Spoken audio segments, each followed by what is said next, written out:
Good evening, and thank you so much for being here this evening. I'm surrounded by 9 of my new best friends. Um, we spent a lot of time together over the last month and had the opportunity to have a lot of really deep conversations about what our values are. And at the end of the day, for all 10 of us, our number one value is putting our students first. And so I think that's what I'm probably the most excited about, is that we have a team of 10 that will be together, that will always place the needs of students at the forefront when we're making decisions. The second thing I probably excited, can you be most about 2 things maybe? The second most excited about is really great conversations about how I believe that leadership is distributive, and that I believe in really talking to those that are closest to whatever issue we're trying to address when we're making a recommendation for a change or just to solve a problem. And so the acknowledgement of this board that that's exactly what we should be doing, that we should be bringing everyone in before we make a decision, really made me feel at ease and probably made me super excited. And as I said, embarrassingly also a little emotional when I received the phone call because this really means a lot to me. So with that, I think we open up to questions, and I'll defer to Barbara. I have one. In your dissertation, the words critical race theory appear. It is, if there are 3 words that are a hot button in schools today, it's that. Can you express your opinions? A lot of people concerned about what they read in your dissertation. Sure. So for my doctoral work, I went to Liberty University, and at Liberty University had a lot of conversations with my chair and also with my methods professor there. And because I studied the changing demographics in the U.S., and what is called the browning of America, where we have more Latino students, I studied 10 Latina principals in 2 states, and really spent time with them to learn what their obstacles were to attaining their position, and also the good things that came with attaining their position. And for Latinos in particular, some of the things that were obstacles were, and for women, were that sometimes we wait too long. So women wait until 85 to 90% of the job description we believe that we're fully ready before we apply for a job. And then also at the same time, as women leaders, we have some characteristics that are really, really well suited for being school leaders. And that's that we listen more than we speak, that we treat children as though they're our own, and that we culturally, because I was in particular studying Latina leaders, that we believe in family. And so we take our school community and children and we treat them as though they're our own family. And so really those were the research questions and why we use that particular concept. Yes, I'm Kristen with the Fort Worth Report. I wanted to talk about some of the differences between Midland and Fort Worth ISD. While both are a Hispanic or Latino majority district, Fort Worth ISD is much more urban and has a much larger percentage of lower income students. And I'm wondering how you plan to address those changes. Yeah, so Socorro ISD on the border, similar demographics as far as free reduced lunch and Latino students. And really at the end of the day, it's meeting the needs of each individual student, finding where they're at, and then providing support to them. Taking our teachers and removing barriers for them so that they can be the best teachers in their classroom. And so it's about structures, really, on how, as a district, we can unify and be one solid, coherent system, keeping the student need at the forefront. Thank you. Just talking about teachers for a second, real quick. Sure. Districts obviously all across the country are dealing with teachers shortages, Fort Worth no exception. Sure. How you plan to kind of tackle that issue, and is there another issue that you see maybe is even a higher priority to kind of hit the ground running as you were talking about? Yeah, so teachers in general, teachers just like any employee in general have some really good and solid reasons why they stay in positions and good and solid reasons why they leave. Ensuring that our teacher workforce feels supported, making sure that they receive the professional development that they need, not a one-size-fits-all, but something that they need, and spending time in the classroom. So I do spend 2 days a week out in schools. It allows me the time to have those informal conversations with teachers so that they can be really honest about some of the concerns that they're having. Because if we're not meeting the needs of our teachers and they're not healthy, then they're not going to feel like they're being successful. And we just spend way too many hours. Every single teacher wakes up every day wanting to do the best by the children they serve. And when you don't feel like you have what you need or that you're not able to give that, it's really frustrating. And so we need to meet the needs of our teachers to ensure that they feel successful in the classroom. I think that's probably the number one priority for me in getting in and talking to teachers about what their experience is here in Fort Worth.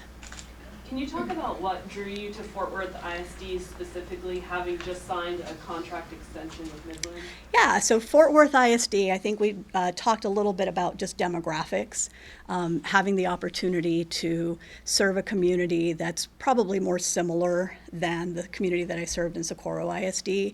But really, for me, it was three things. It was three kind of really important challenges. One is academics, because that is my background. I came up through the academic lens. We've had a lot of success in Midland in a short amount of time that I would hope that we can come in here and have very similar success. The second is finances. In my first superintendency, I went into a school district that was deficit spending a significant percentage of the general fund. And so I had that skill set and I've had that experience before of getting the budget piece right while not hurting the classroom. And the third that's super exciting about Fort Worth ISD is the bond program. I've been a part of 4 bond programs, and the high school that I was the principal of actually was the brand new. It was the newest high school at the time, and so getting through and doing those construction pieces, I just felt like all of the pieces that the challenges were, and I love challenges, and then looking at the leadership profile, everything the community said. I mean, I literally sent it to one of my friends and said, look at this, and he responded, holy cow, I think they wrote it for you. So it felt like it was a perfect fit going in, and through the process, it has felt much more like a perfect fit, and I think here we are. Some of this job is academics, Mhm. education, some of it's political. Mhm. The last time there was a new superintendent, within 6 months, the lieutenant governor wanted him gone.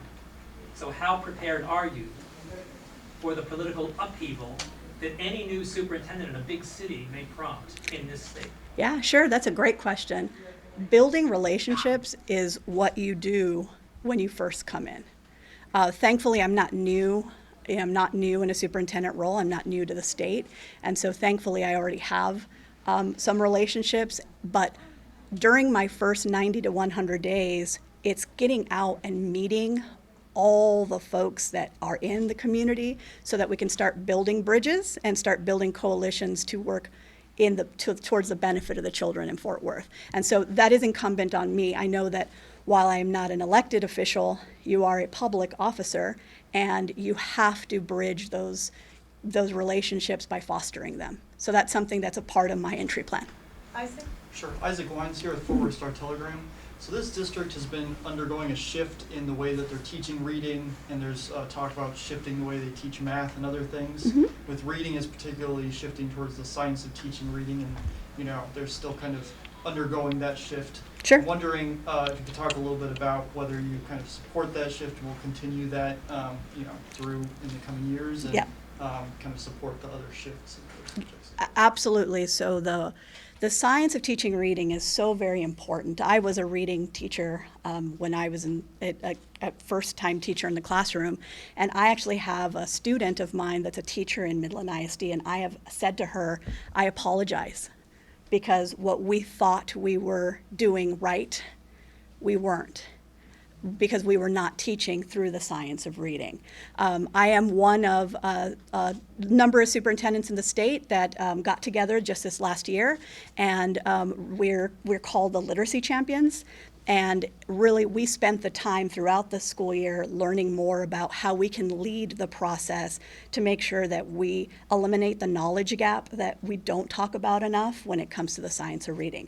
As far as the math, it's exactly the same. Thankfully, our state has provided some funding so that they can assist us with professional development, technical assistance, and also even some instructional materials as we provide more rigor for our students so that they can be really strong and have those foundations in literacy and numeracy.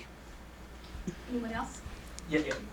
Sorry, just to play off the earlier question, Tarrant County, I mean Fort Worth, but Tarrant County specifically has really been kind of a focus of conversations around curriculums and books in the classroom. Being in Midland, you know, you're aware of what's happening in Texas. I'm just curious how you feel about those conversations as they play out both in districts and in board meetings. So board meetings, they're open board meetings. We're always open to having public comment. I always appreciate, though, when we have the opportunity to have the conversation.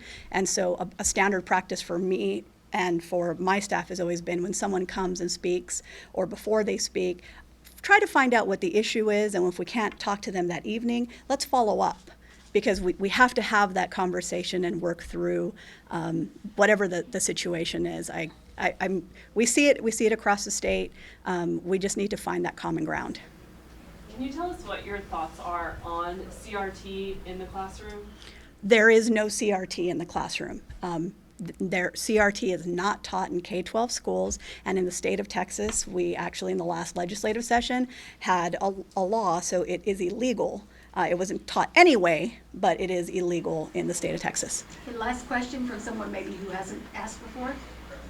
Well, I just wanted to ask if you could say a few words for Spanish-speaking viewers as well, just Sure. who are interested in hearing. Sure.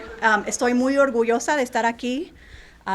Mi familia, estamos encantados con toda la gente aquí de Fort Worth. Esta noche mi teléfono, hemos recibido muchos mensajes porque las familias habla hispana están listos para tener la oportunidad de entrar y ser socios verdaderos y desarrollar la educación de los padres en nuestro distrito escolar. Si vamos a salir adelante, lo tenemos que hacer como una comunidad y necesitamos a todos, los estudiantes, los padres, los maestros, la comunidad, todos juntos trabajamos. Yo lo que dije fuera durante let me slow down. Durante